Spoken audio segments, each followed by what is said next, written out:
Hi there, I'm Felice Friedson from the Media Line's Mideast headquarters. Dubai is one of the world's tourism hotspots. David Harris of the Media Line is there. David, what can you tell us of the people of Dubai? It's amazing to think that Dubai is a population of just 1.3 million, of whom only 20% are locals. This is a country where the vast majority of people who live here, the residents, although not citizens, are foreigners. They come from across the globe. Many of the more menial workers come from the Indian subcontinent. That includes Pakistan and a variety of other Asian destinations. You'll find on the managerial level people also coming from there, but also from Europe and from further afield. Just how important is tourism to the economy? Tourism accounts for about 40% of the gross domestic product here, which is a tremendous amount by anybody's standards.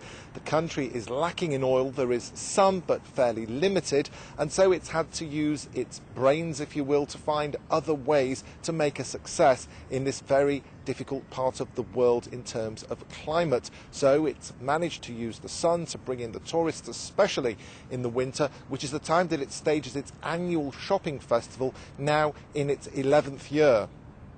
David, Dubai is incredibly popular in Europe and Asia, but what about the United States?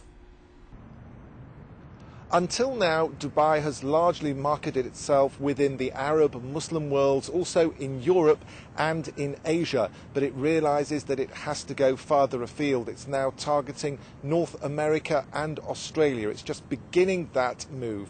However, it says in order to be a success there, it needs to triple the amount of bedrooms it has on offer, particularly in the 5-star range. It's begun that process. It hopes by 2010 that there'll be 15 million people visiting this country every year, as opposed to the roughly 6 million right now.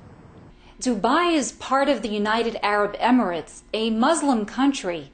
Just how do Westerners cope there? In terms of the restrictions, it's not like other Arab and Muslim states in that it's fairly free. Certainly you can drink alcohol in the hotels. There are bars with alcohol on offer. Dressing immodestly, apart from, say, on the beach, the Jumeirah beach, is frowned upon. You won't see people wandering the streets in bikinis and so on and so forth. But generally, this is a society where there is fairly limited crime. You can wander a woman on your own at 3 o'clock in the morning through the streets without any problem.